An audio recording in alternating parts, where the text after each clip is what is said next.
ओम श्री गुरुवे नमः। ओम श्री गुरुवे नमः।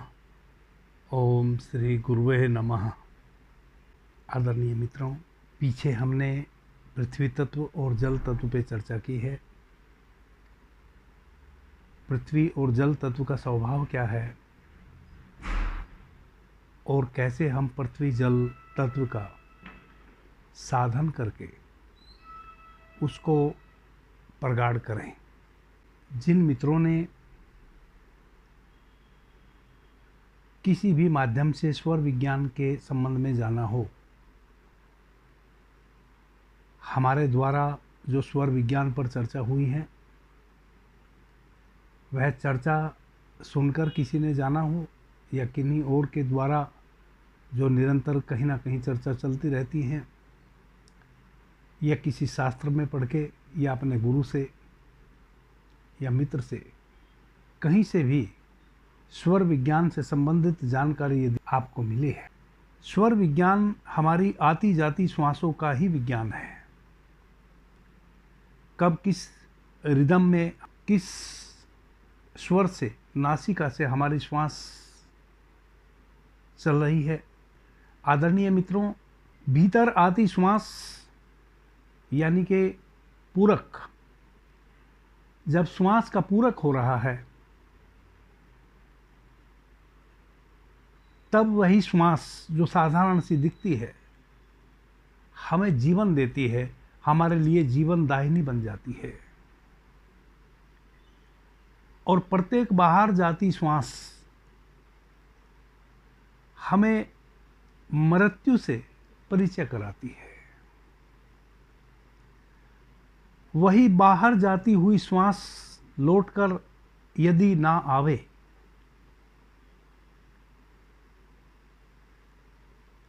तो हमारी मृत्यु हो जाती है। जब तक हमारी श्वासों का पूरक हो रहा है, रेचक हो रहा है, तभी तक यह जीवन है। इन श्वासों में हमारा प्राण बसता है। श्वास यदि भीतर ना आए तो हमारी मृत्यु घट सकती है एक क्षण में। इसका मतलब श्वास अति महत्वपूर्ण हो गई हमारे लिए। भगवान शिव तो मां पार्वती को यहां तक कहे हैं कि हे देवी, मनुष्य का जो मित्र है वह उसकी श्वास है। श्वास गई कि सब खत्म। आपकी श्वासों से बढ़ के ना आपका कोई मित्र है ना बंधु है। ऐसा भगवान शिव ने मां पार्वती से कहा है। यह श्वासें साधारण सी दिखने वाली, यदि हम गहनता से इन श्वासों पे अपना ध्यान लगावें तो इन्हीं श्वासों में आपको बहुत सारी चीजें प्रत्यक्ष होने लग जाएंगी। श्वासें केवल ऑक्सीजन भीतर नहीं लाती हैं, प्राण तत्व भी भीतर लाती हैं, जिसको आप जीवन कहते हैं। 70,000 नाड़ियां प्राण तत्व को अपने में शोषित करती रहती हैं और फिर उस प्राण तत्व के कारण ही आपका जीवन है, या कहें कि वह प्राण तत्व ही आपका जीवन है। वह प्राण तत्व चूक जाएगा, आपका जीवन समाप्त हो जाएगा। और जो आत्मा रूपी आप इस शरीर में बसते हैं, आप इस शरीर को छोड़कर विदा ले लेंगे। कहाँ विदा ले लेंगे? जहाँ से आए हैं वहीं विदा ले लेंगे। कहाँ से आए हैं यह अधिकांश मित्रों को नहीं पता है। कहाँ चले जाएंगे यह भी अधिकांश मित्रों को नहीं पता है। यह बड़े दुख की बात है। आए भी हम हैं, जाएंगे भी हम, लेकिन हमें नहीं पता हम कहाँ से आए हैं और कहाँ जाएंगे। इससे बड़ी दुर्गति मनुष्य की ओर कोई हो नहीं सकती। लेकिन एक सुगति भी है। सुगति क्या है कि प्रत्येक मनुष्य अपनी सामर्थ्य के अनुसार स्वयं को खोजने में लगा है। एक दिन खोज लेगा। यही सुगति है। मनुष्य को देखकर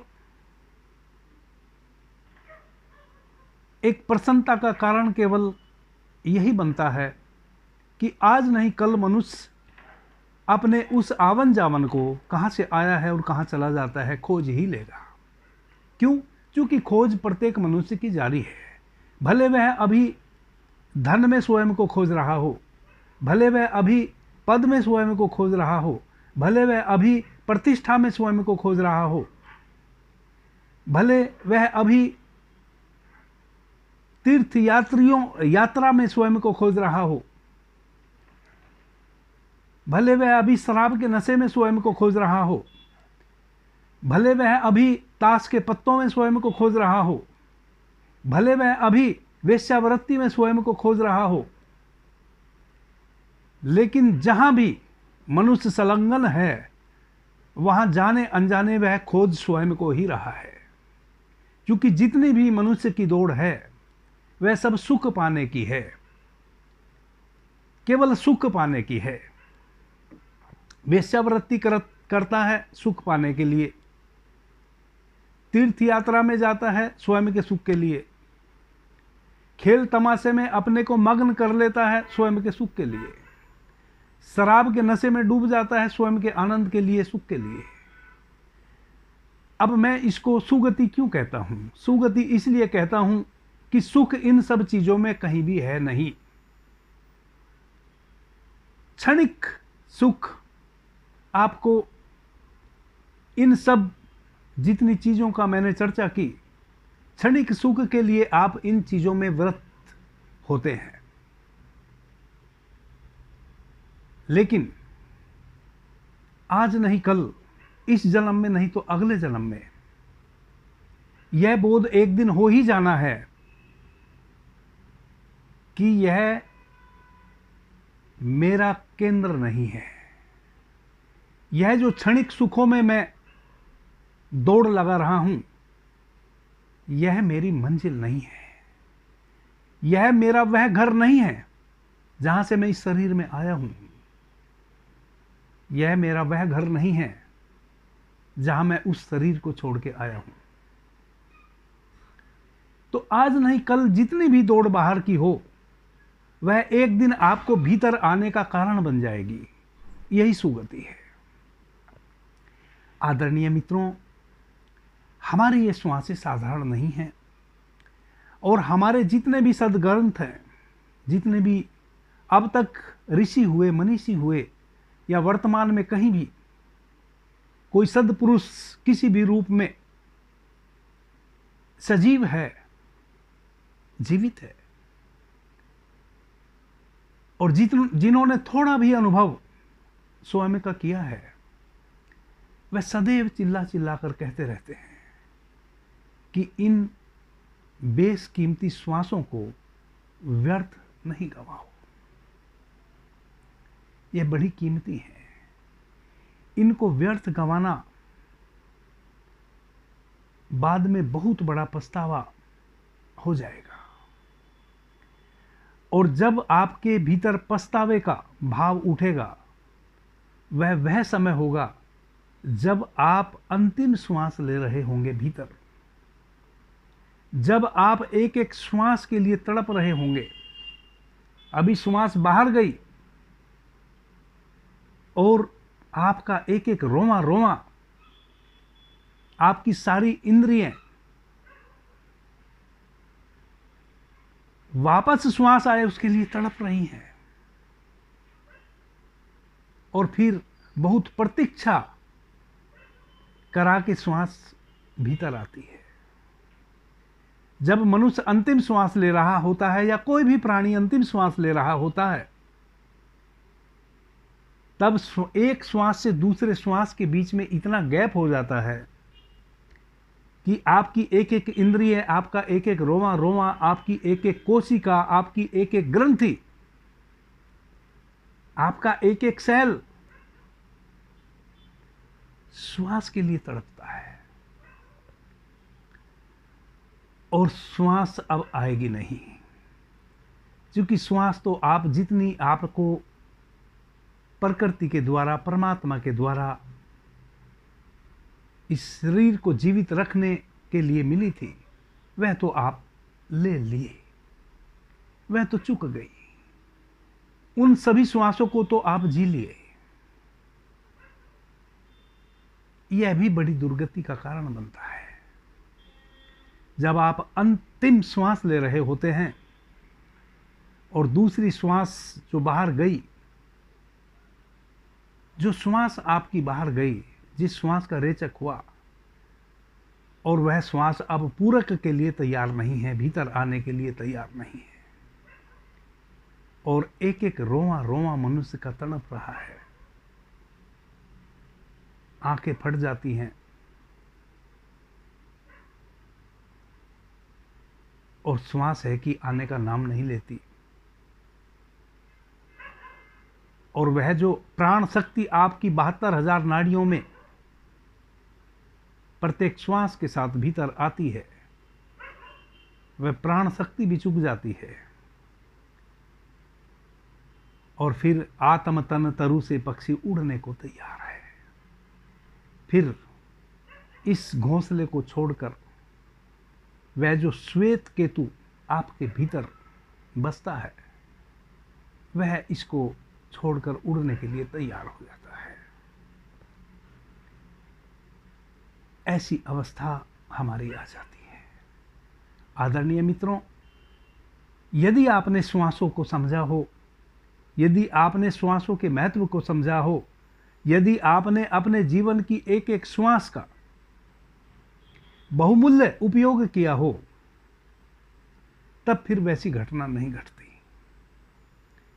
तब आप आनंदित अवस्था में स्वेच्छा से कह देते हैं कि अब मुझे और श्वासें नहीं चाहिए, अब मुझे इस घोंसले में नहीं रहना है, अब मुझे एक नया घोंसला चाहिए। अब यह जीर्ण शीर्ण काया मुझे नहीं चाहिए। और आप इस घोंसले को स्वयं ही त्याग देते हैं। फिर आपकी आंखें भी फटी की फटी नहीं रह जाती हैं। फिर आपको पता होता है कि मैं कहां जा रहा हूं। यदि आपने अपनी श्वासों को सही से लिया हो और सही से अपनी श्वासों का उपयोग किया हो। आदरणीय मित्रों, पृथ्वी, जल, अग्नि, वायु और आकाश हमारे पहले 5 चक्रों से एसोसिएट हैं। तो योग की भाषा में जब हम कुंडलिनी जागरण जिसको कहते हैं, वह हमारे मूलाधार चक्र में जो नीचे मेरुदंड के निचले भाग में, जहां हमारी रीढ़ की जड़ है, मूल है, वहां बसती है। उसी कुंडलिनी की ऊर्जा को जब एक साधक अपने चक्रों का ध्यान करते हुए और वहां से ऊर्जा को ऊपर की ओर ऊर्ध्व गमन करता है, तो वह एक एक चक्र पे गति करते हुए ऊर्जा ऊपर आती है आपके सहस्त्रार तक। आप संसार के सभी अच्छे बुरे अनुभव करते हुए निर्वाण की ओर अग्रसर हो जाते हैं। अपने आज्ञा चक्र पे अपनी मूलाधार की ऊर्जा को आरोहित कराते हैं और फिर इड़ा, पिंगला, सुषुम्ना तीनों नाड़ियों के माध्यम से वह मूलाधार चक्र की ऊर्जा, कुंडलिनी शक्ति हमारे पूरे 72,000 नाड़ियों में अतिरेक में प्रभावित होती है, प्रसारित होती है। और हमारा जो यह सहस्त्रार दल कमल है, यह जो हमारा 7वां चक्र है, जब इस चक्र पे हमारी ऊर्जा मंडराती है, तो सहस्त्रों पंखुड़ी वाला यह कमल, इसकी जो ये पंखुड़ी हैं, इन पंखुड़ियों से ऊर्जा बाहर गति करती है और इस समस्त ब्रह्मांड से हम जुड़ते हैं।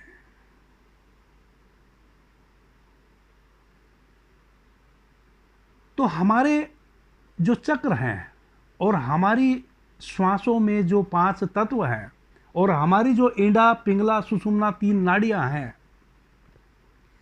यह तीनों ही एक दूसरे से एसोसिएट है।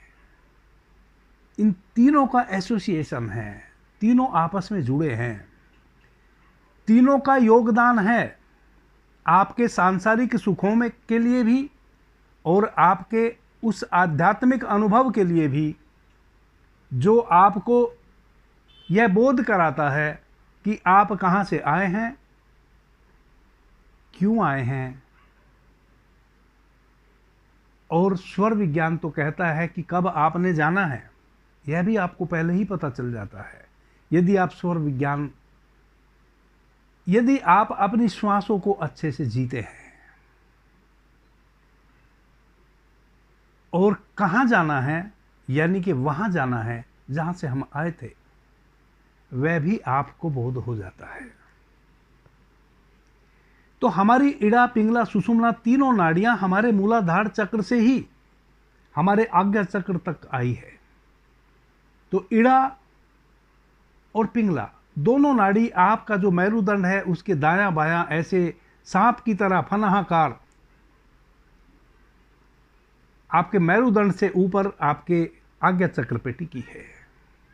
और आपकी जो सुषुम्ना नाड़ी है वह आपकी रीढ़ के बीचों बीच, वह जो 5 चक्र हैं आपके कंठ से नीचे,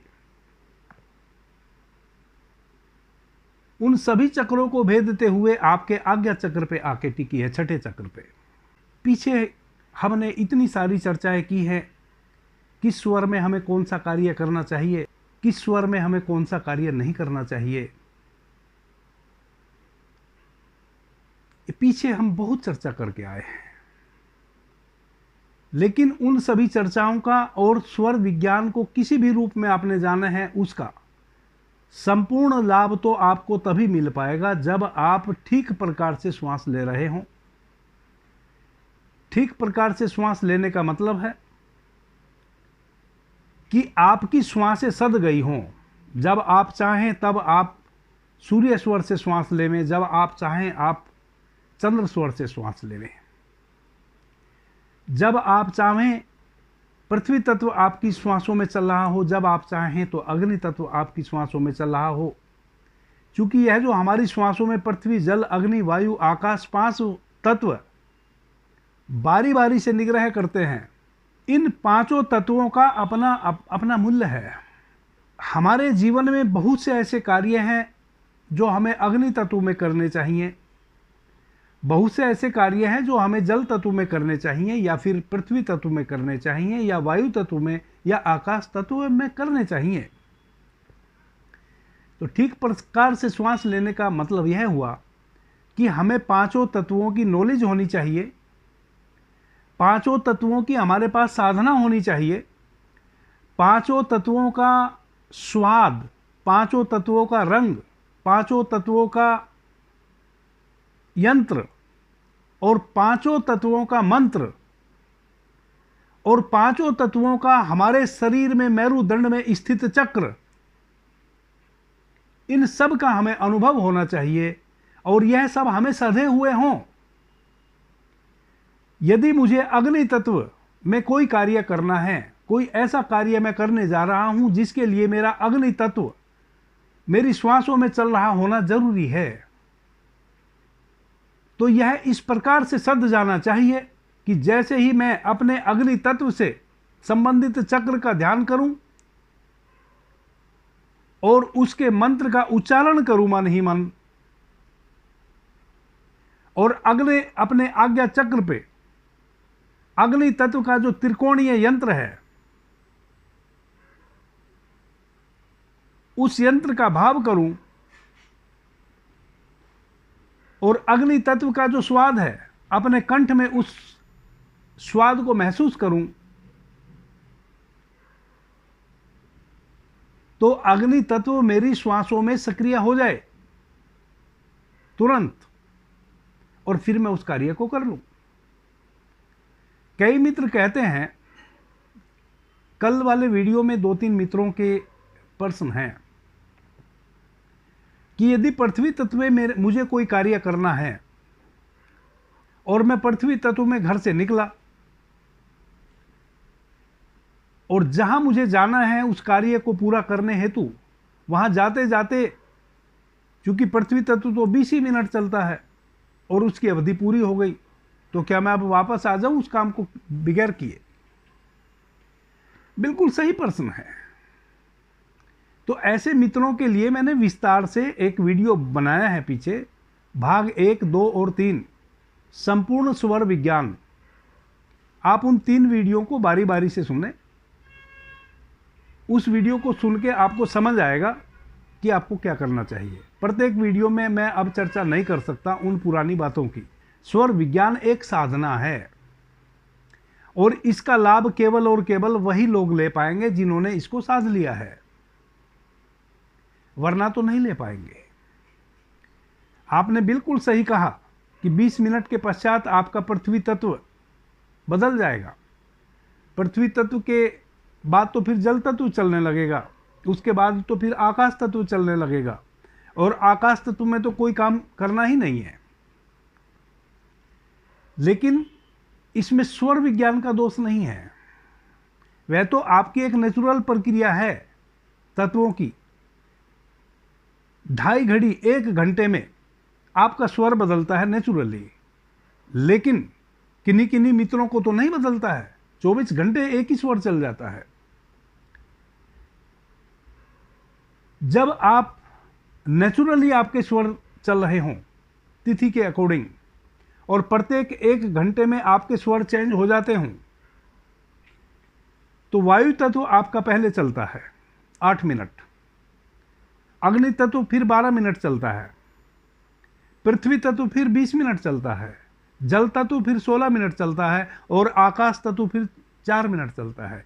फिर आपका स्वर चेंज हो जाता है और फिर इसी क्रम से आपकी श्वासों में तत्व चलते हैं। यह एक नेचुरल नैसर्गिक प्रक्रिया हो गई। लेकिन हम साधना किसको कहते हैं? यह तो एक प्रक्रिया है।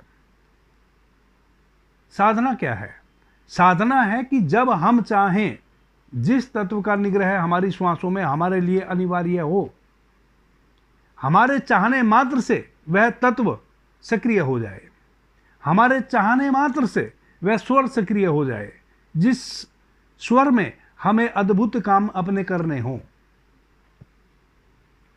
जिस स्वर से संबंधित जरूरी कार्य अभी हमें निपटाने हों, वह शुरू हो जाए हमारे चाहने मात्र से, सोचने मात्र से। यह कब होगा? जब आप साधना करेंगे। जैसा कि मैंने संपूर्ण स्वर विज्ञान नाम से परसों तरसों नरसों 3 वीडियो अपलोड किए हैं, भाग 1, 2 और 3। उनमें मैंने विस्तार से बताया है कि आप प्राथमिक, द्वितीय, तृतीय, चतुर्थ एक श्रेणी है स्वर विज्ञान की। आप अपनी कौन सी नासिका चल रही है उसके अकॉर्डिंग कार्य करें, कुछ तो सफलता मिलेगी। आपकी नासिका में आपका कोई सा भी स्वर चल रहा है, उस स्वर से संबंधित दिशा, दिन, अंक, तत्व सबके संयोग से कोई काम करेंगे और अधिक सफलता मिलेगी। तो आपको जब तक सध नहीं रही हैं चीजें, स्वर विज्ञान को तो आपने साधना पड़ेगा। यह जो आजकल YouTube पे बाहर आ गई है, कई तो देखता हूं कि YouTube पे ऐसे ऐसे थंबनेल बना के लोग डालते हैं कि स्वर विज्ञान से आप बन जाएंगे 10,000 करोड़ के मालिक। भाई 10 के क्यों बन जाएंगे? 1 लाख करोड़ के क्यों नहीं बन जाएंगे? या 9 करोड़ के क्यों नहीं बन जाएंगे? ये सब बकवास बातें हैं। स्वर विज्ञान से ना आप 10,000 करोड़ के मालिक बनेंगे और ना 10 रुपए के मालिक बनेंगे। स्वर विज्ञान एक संभावना है। स्वर विज्ञान आपको बताता है कि कब कौन कार्य करना चाहिए, कि शुभ घड़ी उसके लिए है। यदि आपका चंद्र स्वर चल रहा है और उसमें पृथ्वी तत्व या जल तत्व चल रहा है, इसका मतलब अब ऐसा संयोग बन रहा है कि आप जो भी कार्य करेंगे उसमें आपको सफलता मिलेगी। वह 10,000 करोड़ की सफलता मिलेगी वैसा नहीं। कोई भी कार्य आप कर रहे हैं उसमें सफलता की गारंटी हो गई। अब लेकिन जो भी आपका व्यवसाय है, आपको लाभ तो उस व्यवसाय के अकॉर्डिंग ही मिलेगा ना। अब किसी का बहुत बड़ा व्यवसाय है, कोई टाटा कंपनी है और उसने 50,000 करोड़ रुपए लगा के कहीं कोई प्लांट बैठाया, तो उसको तो हजारों करोड़ में ही लाभ मिलेगा। लेकिन मेरी यदि एक पान की दुकान है छोटी सी, मुझे कहां से 10,000 करोड़ रुपए आ जाएंगे, चाहे जितने संयोग बन जाए मेरे श्वासों में। नहीं, स्वर विज्ञान को गलत प्रकार से बताया जा रहा है। मैं भी कहता हूं कि 100% आपके कार्य होंगे, जोन भी कार्य आप कर रहे होंगे वही होंगे। जिस स्वर में जोन कार्य करना चाहिए, उस स्वर से संबंधित जब आप उस कार्य को करेंगे और सही संयोग में करेंगे, प्राण तत्व आपको दुर्योग से बचाता है। आपके जीवन में कोई दुर्योग ना घटे, उससे प्राण तत्व आपको बचाता है, उससे आपका स्वर आपको बचाता है। यदि आपका दाहिना स्वर चल रहा है और उसमें अग्नि तत्व चल रहा है, वायु तत्व चल रहा है या आकाश तत्व चल रहा है, वैसी अवस्था में यदि आपने कोई नया कार्य शुरू करना है तो स्वर विज्ञान कहता है कि नहीं करो, क्योंकि जो भी कार्य आप शुरू करेंगे उसमें आपको नुकसान होगा, हानि होगी।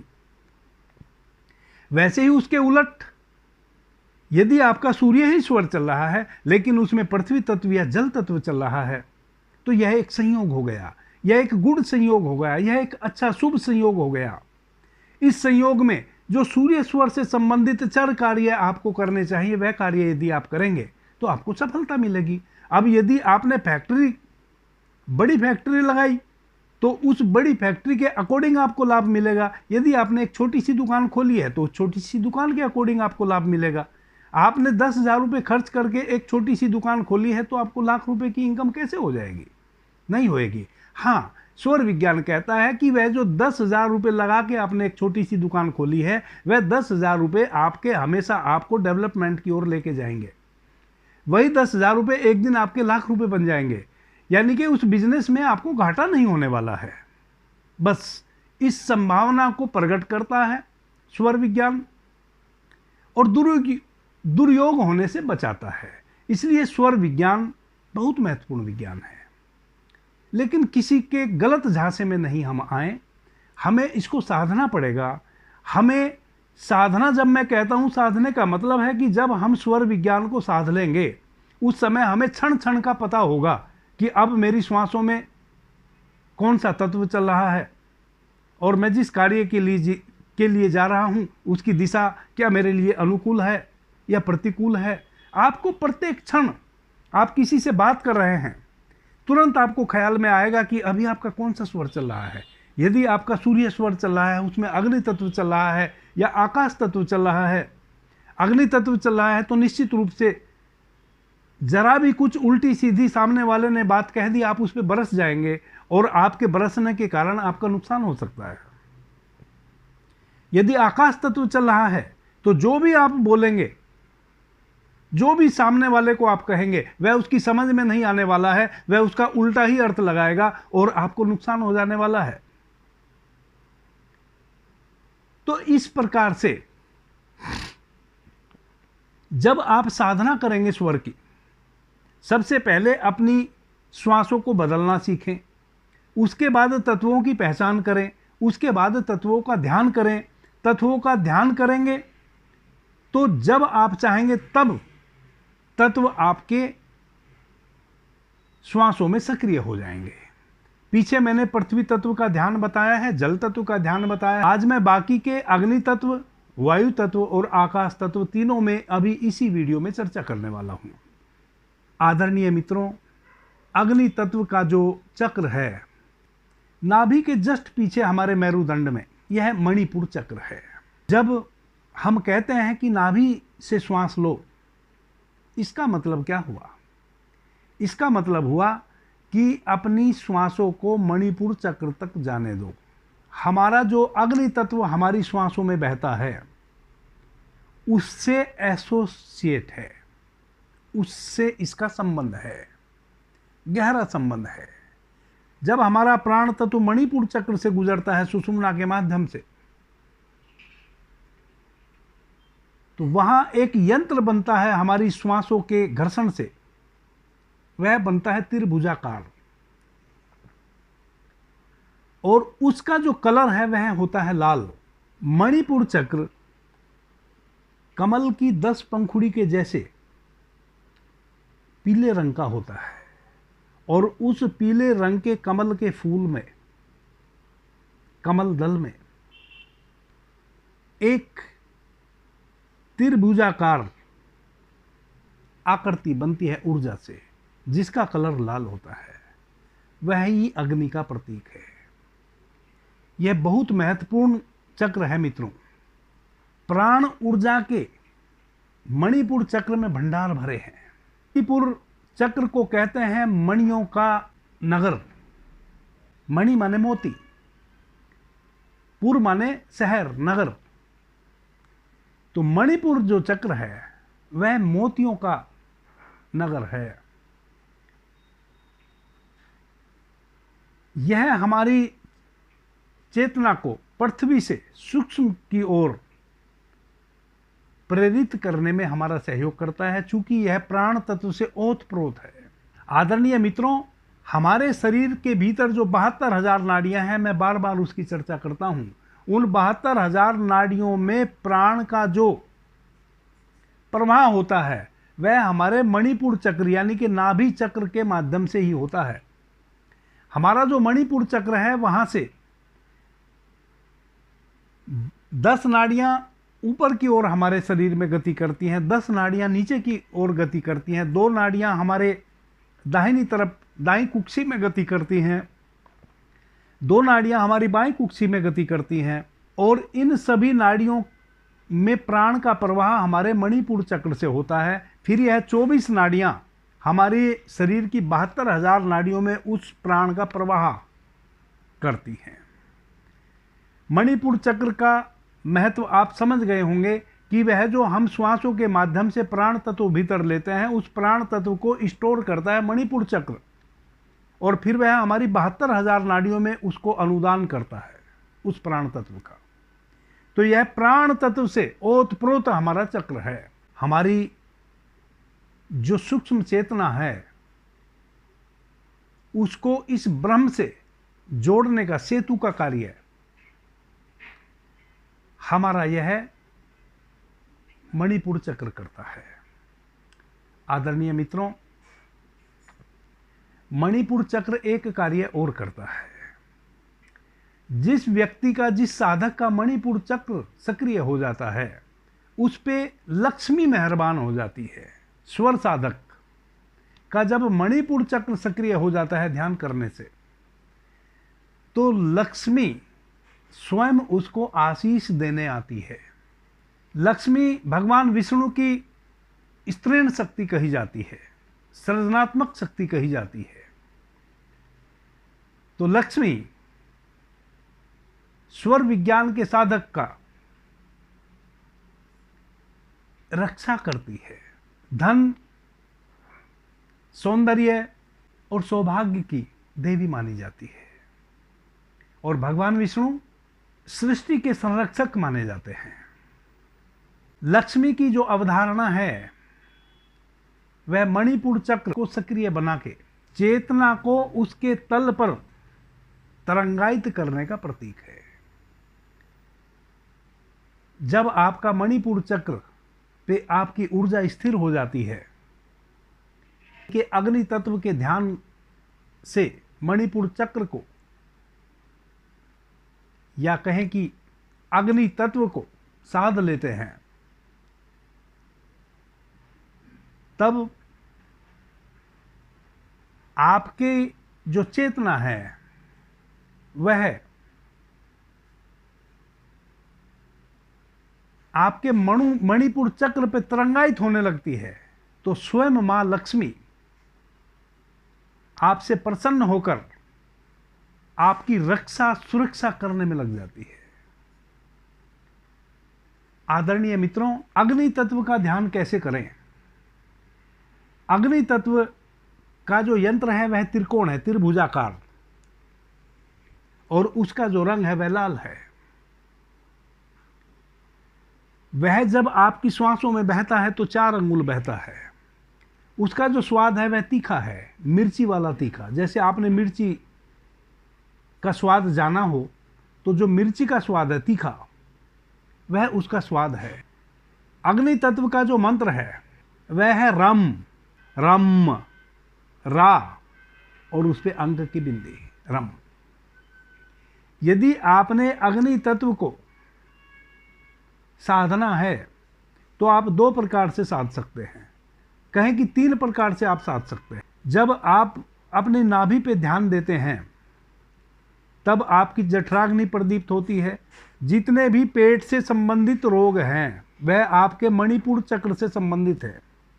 आपको गैस बनती हो, आपका भोजन डाइजेस्ट ना हो रहा हो, आपको भूख ना लग रही हो, आपके उदर में पित्त की अधिकता हो, पित्त की कमी हो, वह सारा का सारा जो दोष है पेट का, वह सब मणिपुर चक्र से संबंधित है। इसलिए जब आप नाभिकंद ध्यान जो मैंने पीछे बताया है उस माध्यम से ध्यान करेंगे तो आपके पेट से संबंधित सारे रोग यूं छूमंतर हो जाएंगे। कारण जब आप नाभिकंद ध्यान करते हैं तो आपका मणिपुर चक्र सक्रिय होने लगता है। मणिपुर चक्र जब सक्रिय होता है तो चूंकि वहां प्राण तत्व तो है ही, लेकिन वह अग्नि तत्व का भी प्रतीक है। वहां अग्नि भी त्रिकोणीय मात्रा में ऊर्जावान है, तो वहां से वह अग्नि सक्रिय हो जाती है और वह आपके जठराग्नि को प्रदीप्त करती है, स्ट्रॉन्ग करती है। तो आपके पेट के जितने भी रोग होते हैं वह सब आपकी मंदाग्नि के कारण होते हैं। वही मंदाग्नि यदि आपकी अग्नि सही प्रकार से आपके जठर में बनने लगे तो आपकी मंदाग्नि छट जाती है और आप अनेकों रोगों से ग्रस्त यदि है तो आप स्वस्थ हो जाते हैं, वरना तो आप ग्रस्त होने से बच जाते हैं।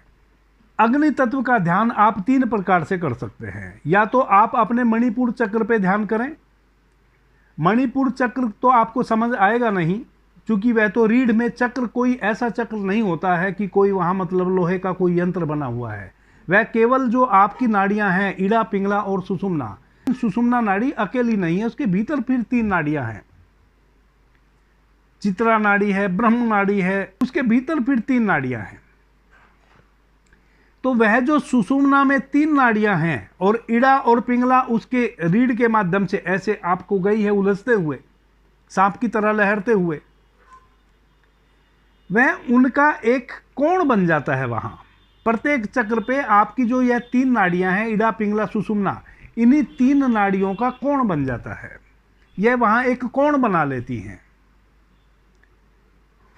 उसी को हम चक्र कहते हैं। वहां ऊर्जा नीचे से ऊर्जा ऊपर उठती है, वहां ठहरती है और वहां फिर उस कोण में वह ऊर्जा घूमती है। यदि हमने और ध्यान दिया तो वह ऊपर उठ जाती है, वरना तो वह वहीं घूम के वहीं उसी चक्र पे स्थित हो जाती है। यदि हमने उसको मूवमेंट दिया साधना से, अगले चक्र पे हम उसको उधर गमन किए तो हम उसको सहस्त्रार तक ले आते हैं। आपके चक्र और कुछ भी नहीं है, आपकी नाड़ियों का जाल है, ऐसा आप समझ सकते हैं। चूंकि वह तो हठ योग की साधना के माध्यम से आप उसको अच्छे से समझ सकते हैं। ऐसे क्या पता आप अपने मणिपुर चक्र पे ध्यान ना कर पाए, तो फिर क्या करें? आप अपनी नाभि को तो जानते हैं, अपनी नाभि पे अपने होश को ले जाएं। आंखें बंद कर लें, 10 लंबी गहरी श्वास लें, श्वासों को अपनी नाभि तक जाने दें और अपनी नाभि चक्र पे स्थित हो जाएं। जब आप अपनी नाभि चक्र पे स्थित होंगे तो वहां आप महसूस करें नाभि के पीछे कि एक त्रिभुजाकार, एक 10 पंखुड़ी वाला कमल, यानी कि वहां जो ऊर्जा का जो चिन्ह बनेंगे,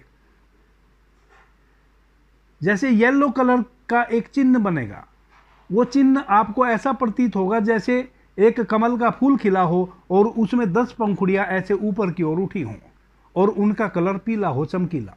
पीले पंखुड़ियों के बीच में त्रिकोणीय यंत्र आपको रेड कलर का दिखेगा, आप उस पे वहां ध्यान करें और रम ध्वनि का उच्चारण करें। राम,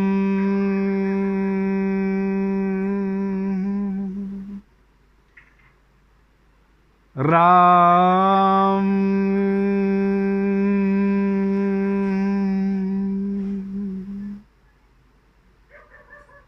राम। और यह मैंने तो आपको उच्चारण करके बताया है, ध्वनि उत्पन्न करके बताया है। आपने ध्वनि उत्पन्न नहीं करनी है, आपने इस ध्वनि को बाहर नहीं आने देना है। आपने मन ही मन बिना ओट खोले अंदर ही अंदर रम ध्वनि का उच्चारण करना है। अपनी नाभि पे अपने पूरे होश को लेके जाएं, रीढ़ सीधी करके बैठ जाएं किसी भी आसन में। 10 लंबी गहरी श्वास लें। लंबी गहरी श्वास से मतलब है कि आपकी नाभि तक श्वास जाए और जितनी समय में आप श्वास को भीतर लें उतने ही समय में श्वास को बाहर छोड़ें। श्वास की लेने की और छोड़ने की जो गति है वह समान हो। 10 गहरी श्वास लें। अपनी नाभि के पीछे के हिस्से में ध्यान दें, वहां आपको पीले कलर का एक 10 पंखुड़ी वाला कमल जैसा यंत्र महसूस होगा। उस 10 पंखुड़ी वाले पीले कलर के यंत्र के भीतर एक त्रिभुजाकार यंत्र आप देखेंगे, रक्त वर्ण में बिल्कुल लाल अग्नि जैसा जलता हुआ। वहां अपने अवधान को टिकाएं और रम ध्वनि का उच्चारण करें। करीब करीब 30 मिनट का संकल्प लेके आप बैठें। 30 मिनट प्रतिदिन आप इस प्रकार से इस संकल्प के साथ अग्नि के उस प्रतीक पे ध्यान करेंगे और रम ध्वनि का उच्चारण करेंगे तो आपको अग्नि तत्व पे पकड़ हो जाएगी। दूसरा, आप अपने दोनों आंखों को अपनी नासिकाग्र पे स्थित करें 2-3 मिनट के लिए और उसके उपरांत धीरे से अपनी पूरी आंखों को बंद हो जाने दें। ऑटोमेटिक आपका जो आंखें हैं वह आपके आज्ञा चक्र पे स्थित हो जाएंगी। अपने आज्ञा चक्र पे आप उस त्रिकोणीय त्रिभुजाकार यंत्र को देखें। एक रक्त वर्ण का छोटा सा बिंदु आपके आज्ञा चक्र पे त्रिभुजाकार, अपनी दोनों आंखों से उसको देखें, यानी कि अपने पूरे अवधान को उस यंत्र पे केंद्रित करें और रम ध्वनि का उच्चारण करें। अगर यह भी आप नहीं कर पा रहे हैं, इसमें भी आपको सफलता नहीं मिल रही है, तो फिर A4 साइज का एक कागज का टुकड़ा ले लें और उस पे एक त्रिभुजाकार रक्त वर्ण का लाल कलर से एक त्रिभुजाकार यंत्र बनाएं और उस त्रिभुजाकार यंत्र को जहां आप बैठ के साधना करेंगे, आप देखें कि आपकी आंखें दीवार पे कहां पड़ती हैं। बिल्कुल अपनी आंखों के सामने दीवार पे उस कागज को चिपका दें। 2 फीट दूर से बैठें और उसको एक टक उस त्रिभुजाकार यंत्र को त्राटक करें। त्राटक का मतलब होता है बिना पलक झपके उसको निरंतर देखना। 10 मिनट 20 मिनट संकल्प लेके प्रतिदिन उस त्राटक को करें। धीरे धीरे वह एक समय आएगा, 2 दिन 4 दिन 10 दिन या 1 महीने में, कि वह यंत्र वहां से उठ के आपकी आंखों में, आपके आज्ञा चक्र में प्रवेश कर रहा है, ऐसा आपको फीलिंग होने लगेगी। रम ध्वनि का रा पे अंकी बिंदी, राम राम।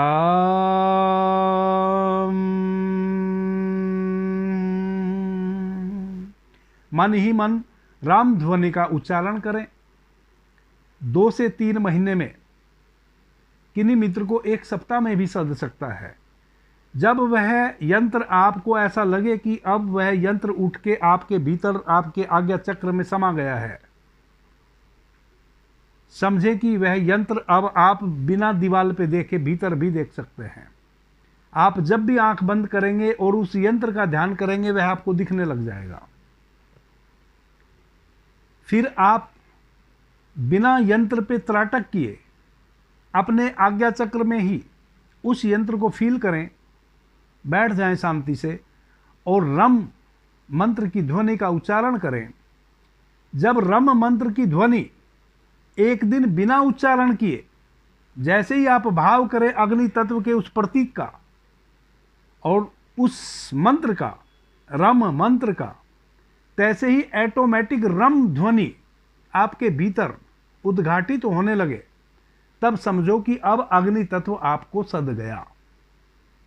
और जब यह अग्नि तत्व मित्रों आपको सद जाएगा, तब आप अग्नि तत्व में करने वाले कार्य जब भी आपने करने होंगे, आप केवल शांत बैठ के 1 मिनट अग्नि तत्व का ध्यान करेंगे तो आपकी श्वासों में अग्नि तत्व सक्रिय हो जाएगा।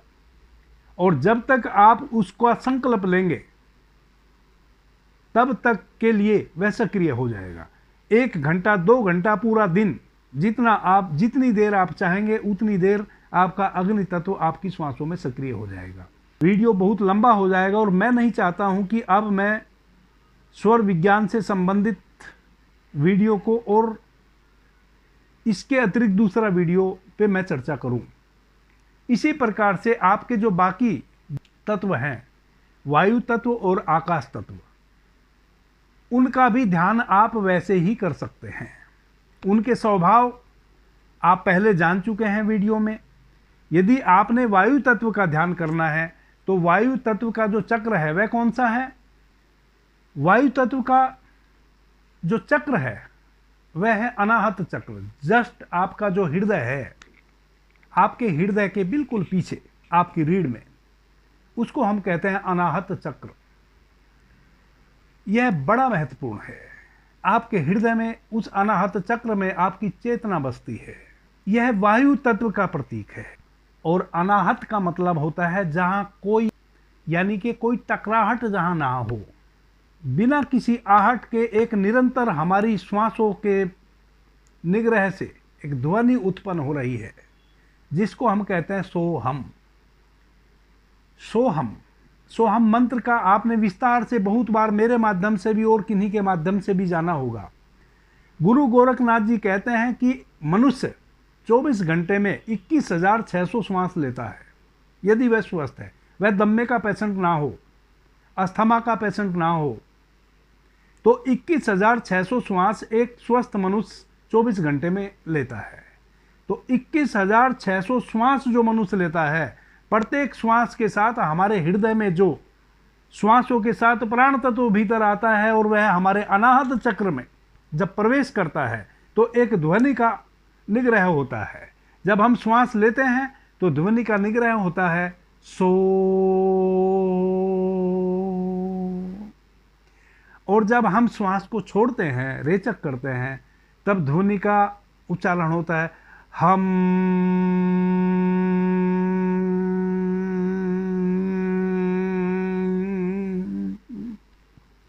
दोनों को जोड़ दें तो किस प्रकार की ध्वनि? सो।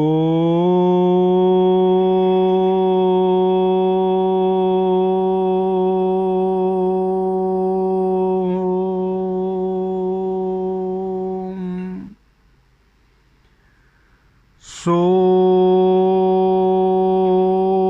हम।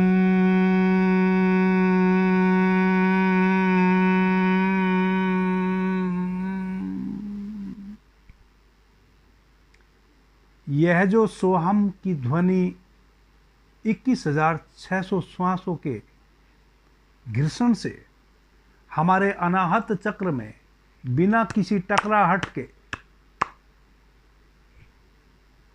ध्वनि उत्पन्न हो रही है, यह जो सोहम मंत्र है, यह तारणहार है। जो साधक इस सोहम में प्रवेश कर जाएगा वह इस जन्म मरण से पार हो जाएगा। कहें कि वह स्वयं का मालिक हो जाएगा। वह जब चाहे तो जन्म लेगा, ना चाहे तो ना लेगा। आपके सहस्त्रार चक्र पे यही ध्वनि ओमकार बन जाएगी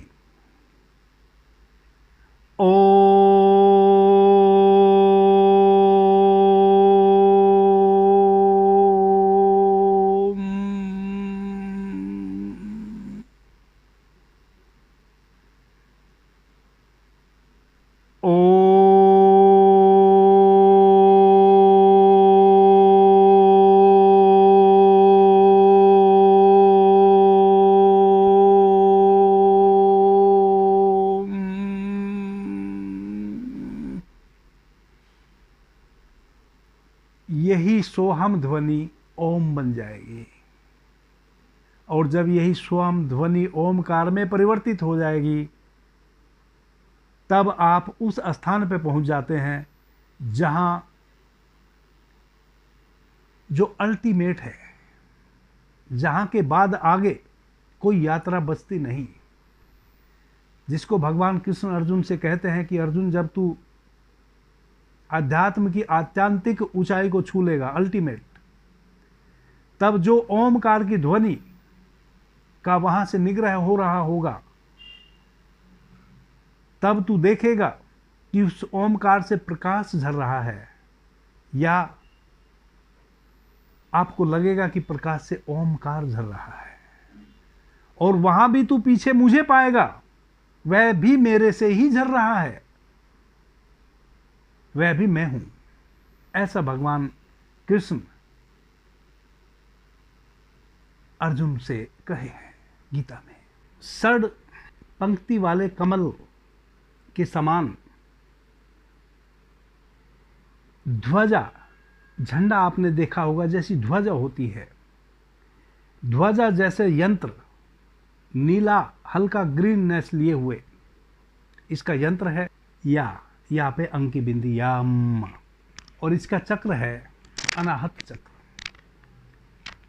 जब आपको, यदि वायु तत्व को आपको मजबूत करना है, तो आप 2 प्रकार से, 3 प्रकार से वायु तत्व का भी ध्यान कर सकते हैं। या तो आप अपने अनाहत चक्र पे केंद्रित हो जाएं, हृदय केंद्र पे, और वहाँ एक पताका के रूप में नील वर्ण का, हरा रंग लिए हुए नीला, एक पताका, एक ध्वजा जैसी आकृति का आप ध्यान करें,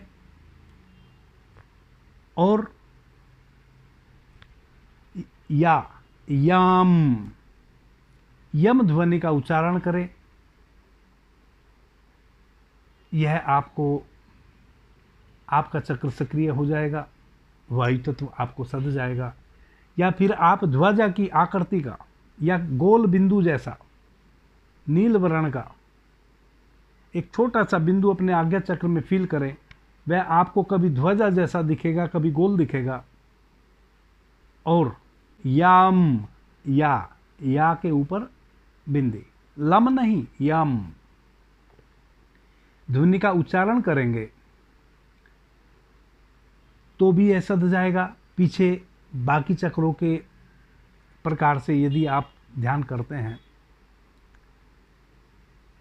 और यदि किन्हीं को आज्ञा चक्र पे वैसा बिंदु आभास नहीं होता है, तो ध्वजा का एक छोटा यंत्र आप बना लीजिए। एक ब्लैक कागज ले लीजिए, ब्लैक कागज पे एक ध्वजा या गोल बिंदु बना लीजिए चंद्राकार, और उसका कलर ग्रीननेस लिए हुए नीला, हरा हरा जैसा नीला कलर का वह बना लीजिए। उसको अपने सामने दीवार पे चिपका लीजिए। 2 फीट दूर बैठ के उस पे त्राटक कीजिए, एकाग्रचित्तता साधिए, कंसंट्रेट होइए, और यम ध्वनि का उच्चारण कीजिए, तो भी ऐसा जाएगा।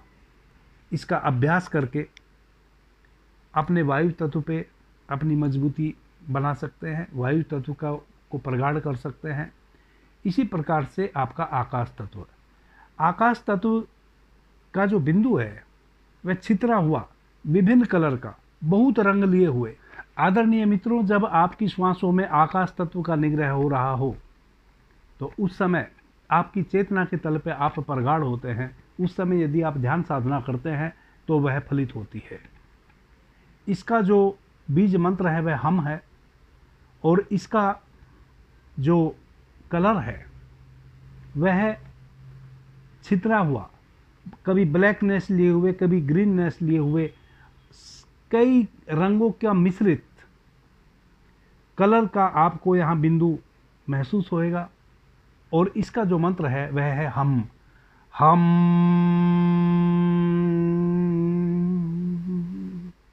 हम जब भी आप किसी भी तत्व के चिन्ह का अपने आज्ञा चक्र पे ध्यान कर रहे हों और उसके मंत्र का उच्चारण कर रहे हों, तो आपको ध्वनि को बाहर नहीं निकालना है, आपको मन ही मन उस ध्वनि को उच्चारित करना है।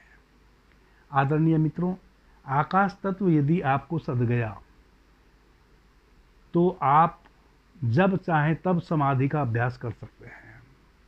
जब आप चाहें तब आप पारलौकिक स्थितियों में प्रवेश कर सकते हैं।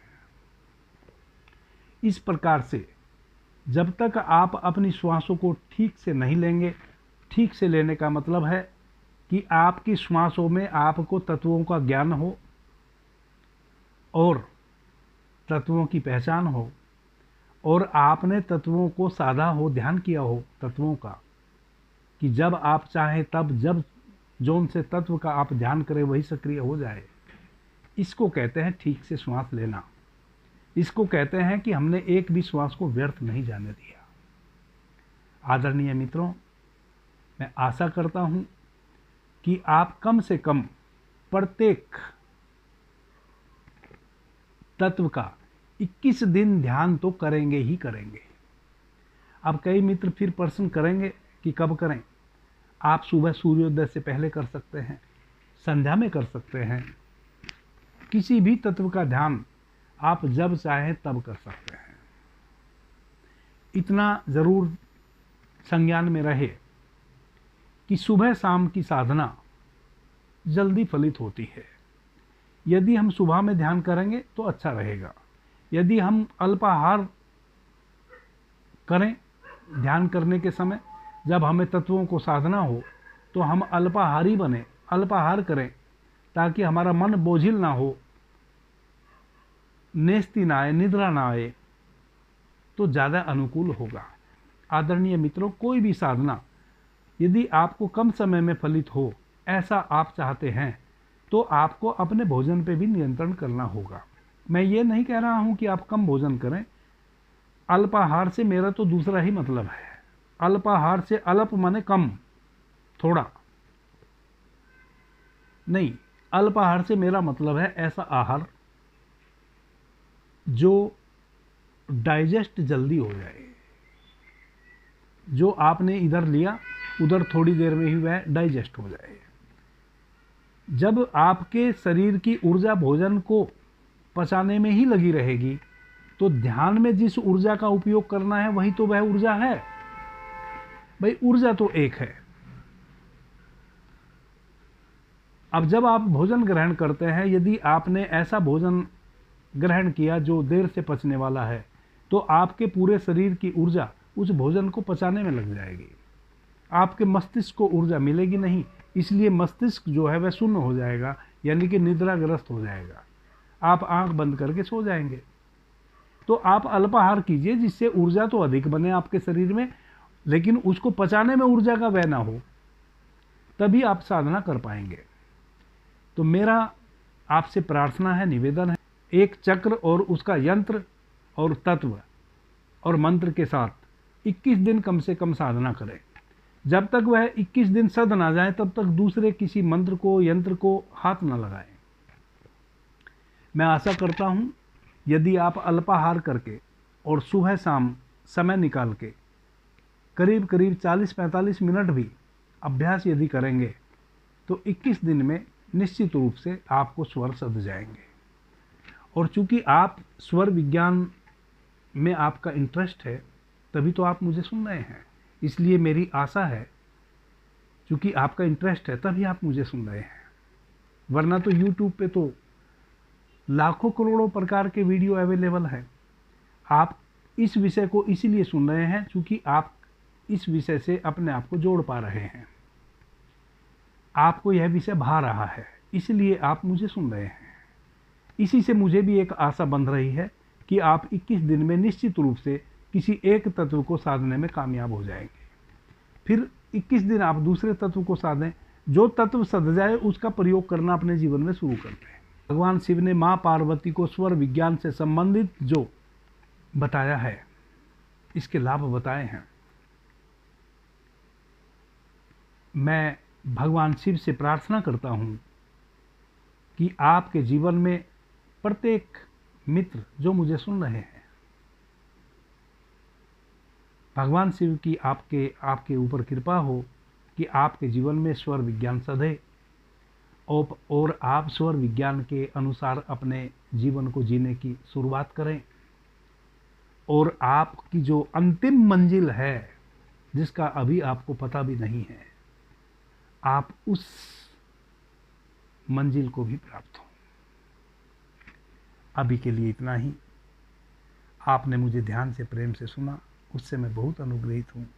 सभी मित्रों को मेरा प्रणाम, धन्यवाद। हर हर महादेव।